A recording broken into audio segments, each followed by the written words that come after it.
Mango puttu കഴിച്ചിട്ടുണ്ടോ നിങ്ങൾ? കഴിച്ചിട്ടില്ലെങ്കിൽ തീർച്ചയായിട്ടും ഒന്ന് കഴിച്ച് നോക്കണം. അടിപൊളി സൂപ്പറായിട്ടോടെ നല്ല ഹെൽത്തിയും കൂടെ കേട്ടോ. കുട്ടികൾക്കൊക്കെ കൊടുക്കാനായിട്ട് സൂപ്പറാണ്, അവർക്ക് നന്നായിട്ട് ഇഷ്ടപ്പെടും. അപ്പം നമുക്ക് ഈ ഒരു മാംഗോ പുട്ട് ഉണ്ടാക്കിയെടുക്കുന്നതിന് വേണ്ടിയിട്ട് ഞാനിവിടെ ഒരു 2 മീഡിയം സൈസ് വലുപ്പത്തിലുള്ള മാങ്ങ ചെറിയ ചെറിയ കുഞ്ഞു കുഞ്ഞു പീസസായിട്ട് അരിഞ്ഞ് മാറ്റി വെച്ചിട്ടുണ്ട്.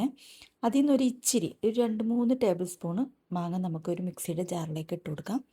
എന്നിട്ട് ഇതൊന്ന് നേരിയ ചൂടുവെള്ളം ഒഴിച്ചിട്ട് ഒന്ന് അടിച്ചെടുക്കാം. നന്നായിട്ട് നമ്മൾ ജ്യൂസൊക്കെ അടിക്കൂലേ, അതുപോലെ ഒരു അധികം ചൂട് പാടില്ല, നേരിയൊരു ചൂടിൽ നന്നായിട്ട് അടിച്ചെടുക്കാം കേട്ടോ. ഇനി ഈ ഒരു ജ്യൂസ് വെച്ചിട്ട് ആണ് നമ്മൾ ഈ പുട്ടിൻ്റെ പൊടി മിക്സ് ചെയ്തെടുക്കുന്നത്. അപ്പോൾ നിങ്ങൾ തീർച്ചയായിട്ടും ഇത് ട്രൈ ചെയ്ത് നോക്കണം കേട്ടോ. ഇഷ്ടപ്പെടുകയാണെങ്കിൽ ലൈക്ക് ചെയ്യണം, ഷെയർ ചെയ്യണം, സബ്സ്ക്രൈബ് ചെയ്യണം കേട്ടോ. അപ്പം പൊടിയിലേക്ക് ഞാൻ ആവശ്യത്തിന് ഉപ്പ് ആഡ് ചെയ്ത് കൊടുത്തിട്ട് നന്നായിട്ട് കൈ വെച്ചിട്ട് ഒന്ന് മിക്സ് ചെയ്തെടുക്കുക. എന്നിട്ട് നമ്മുടെ ഈ ജ്യൂസ് ഉണ്ടല്ലോ, അതൊരു നേരിയ ചൂടുണ്ടാവും കേട്ടോ. നമ്മൾ പുട്ടുപൊടി നനക്കുന്ന സമയത്ത് ചില പൊടികളൊക്കെ നേരിയ ചൂടുവെള്ളത്തിലല്ലേ, അതുകൊണ്ടാണ് ഞാൻ കുറച്ച് ചൂടുവെള്ളം ആഡ് ചെയ്തിട്ട് ജ്യൂസ് അടിച്ചെടുത്തത്. നന്നായിട്ട് കൈ വെച്ച് ഞെരടി അതൊന്ന് നന്നായിട്ട് കുഴച്ചെടുക്കുക.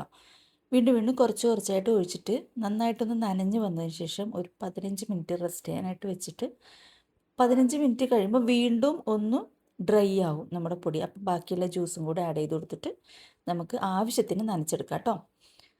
അപ്പോൾ ഞാനിപ്പോൾ കുറച്ച് നേരം വെച്ചതിന് ശേഷം കണ്ടപ്പോൾ വീണ്ടും നമ്മുടെ പുട്ടുപൊടി ഡ്രൈ ആയിട്ടുണ്ട്. നമുക്കൊന്നും കൂടി ഒഴിച്ചിട്ട് ബാക്കിയുള്ള ജ്യൂസും കംപ്ലീറ്റ് ഒഴിച്ചിട്ടൊന്ന് നനച്ചെടുത്തിട്ടുണ്ട്. ഇപ്പോൾ ആവശ്യത്തിന് നനവ് ആയിട്ടുണ്ട് കേട്ടോ.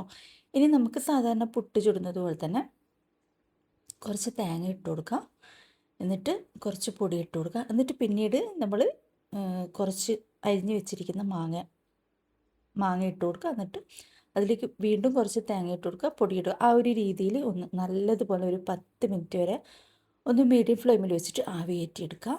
നമ്മുടെ മാംഗോ പുട്ട് ഇവിടെ റെഡി ആയിട്ടുണ്ട്. അപ്പോൾ നിങ്ങളെല്ലാവരും തീർച്ചയായിട്ടും ട്രൈ ചെയ്ത് നോക്കുക.